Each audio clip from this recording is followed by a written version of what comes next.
I think the best way to illustrate how transfer works is to actually just go through an example of how transfer could play out within a systematic review process. So the following systematic review was actually conducted on the effectiveness of housing programs on homelessness. It was conducted parallel to the development of transfer, so we actually applied transfer post hoc.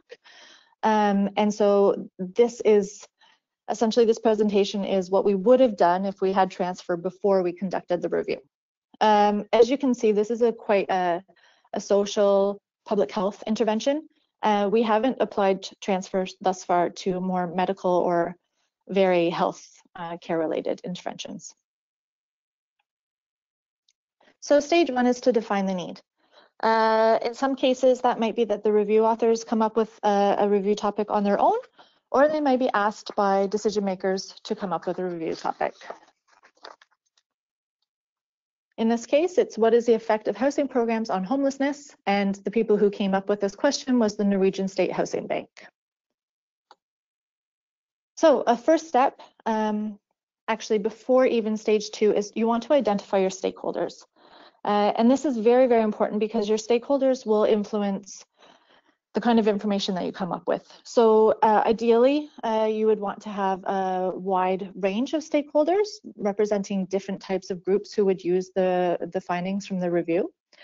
And you would want to ensure, to the degree possible, that they are interested in contributing information, that they want to talk about it and that they have time and that this might be important to them. In the past, we've had stakeholders who are practitioners, who are consumers of an intervention, but for the most part, we've actually had stakeholders who are decision makers, who are commissioning the project, and or other researchers who are very, very knowledgeable about the intervention being discussed. So a meeting is set up where the stakeholders come, another point there is that we have the idea that something is better than nothing. If you can only get 3 stakeholders, that is fine. That is better than 0 stakeholders. So a meeting comes up where you invite the stakeholders and the review team together, either virtually or in person in a couple of years when we're done with Corona. And we have a meeting. The meeting is estimated to last about 2 hours. The first part of the meeting is to refine the review question. And I know that many people already do this. So this is just a template to ensure that a different review team would have looked at the review question in the same way. What we found is that, for example, my background makes me very prone to discuss gender equity issues, whereas another review team might not have that perspective. But by having a template like this, we're forced to look at the same kind of questions. And most importantly, we have those listed and available at the end of the review so that we know how we arrived at the final inclusion criteria and the review question. So this is simply about a half an hour discussion where you discuss the original question, any questions you have for the decision makers, such as specifying the population, thinking about specifics related to the intervention or the outcomes, and maybe even dates or characteristics of where the studies should come from.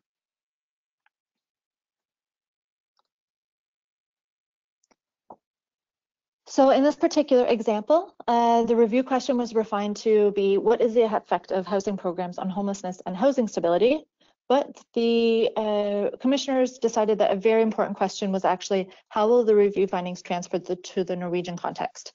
So this review was intended to be used by the Norwegian government. The second part is to identify factors that may influence the transferability of review findings. This is part of the same meeting. Maybe you've had a coffee break first. You come back, and this is where the transfer approach conversation guide is used. So the transfer approach conversation guide looks daunting, and I know that you can't see it on your screen right now because it's a lot of text. And I'm just going to give a bit of background on that. So the conversation guide was developed after a systematic mapping and a review of existing checklists that look at transferability and similar issues such as generalizability or indirectness. And we consolidated all of the factors that have ever been thought to have maybe been relevant for looking at indirectness, applicability, and transferability. And then we sorted them out and user tested them and came up with a shortened list. And so this is a very, very comprehensive conversation guide. We have user tested it now in 4 user tests and 4 systematic reviews that I'm aware of. And what I would say is really, really important when you use the conversation guide, which is available in the publication from 2020, is that you go through the conversation guide very carefully beforehand to do 2 things. 1, identify the topics that are clearly most relevant for your review question. The second thing is to, in many cases, change the language and adapt it to the stakeholders who will be involved in the stakeholder meeting. So this, if you have people who are not involved in research or with systematic reviews, you're going to have to change the language so that it's more clear, for example, about compliance. Many people wouldn't react automatically to patient compliance, but changing the way it's spoken so into more lay terms. So during the meeting, the review authors would lead a conversation going through this conversation guide to the appropriate factors that are listed. Not every single one. It's not intended to be a checklist. It's intended to be a list of prompts. What this is also intended to do is to really dig deeper than the idea of that study comes from America, so it's not relevant for our context in Norway, for example. And what about the contexts are different? Is there a difference regarding the population? Is there a difference regarding the geopolitical environment? Is there a difference regarding the climate? So to go through these systematically could uncover issues that otherwise might not be discussed or thought of. And also, I think a lot of the time when people are looking at subgroup analyses at the beginning of a review, it's just the review team alone doing that. And they might not be topic experts in some cases. A second kind of tip when using the conversation guide in a review process is to really steer clear of saying that gender is a factor that might be important, or culture, or country, because all of those also need to be unpacked. So for example, what is it about gender that could be an influence? Is it that women in certain environments have less access to cars, for example? Or what is it specifically about the difference between men and women in a context that would make you have concerns about that context?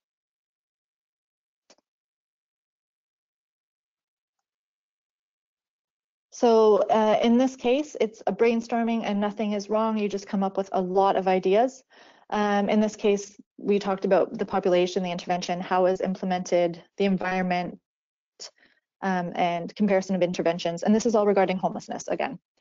And at the end of the conversation, the stakeholders in the review team go together to figure out which of these factors are most important. And we've recommended just picking out 3 to 5, just because more than that is really not feasible in terms of the amount of work that needs to be done. So in the case of this example, the stakeholders came up with climate. When studies come from a context with a different climate than the climate in Norway, they might be concerned about the transferability of the review findings.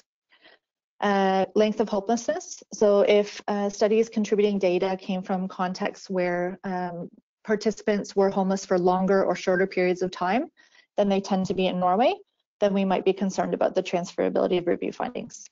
And finally, usual services. So if the studies contributing data come from contexts where the usual services are very, very different, either much worse or much less comprehensive or much better than the Norwegian context, then we might be concerned about the transferability of review findings. So the next stage was then to define the characteristics of your context.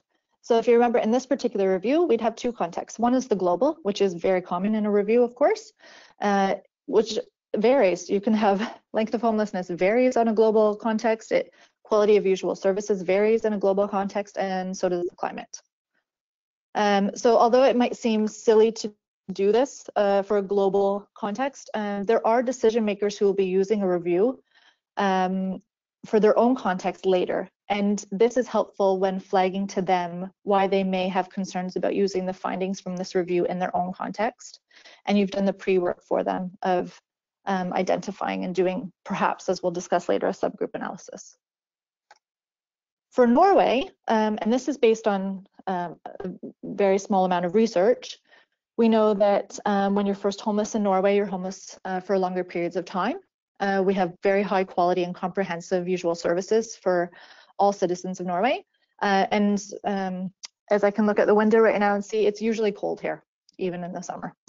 So those things define the Norwegian context and are considered important to how homelessness interventions work.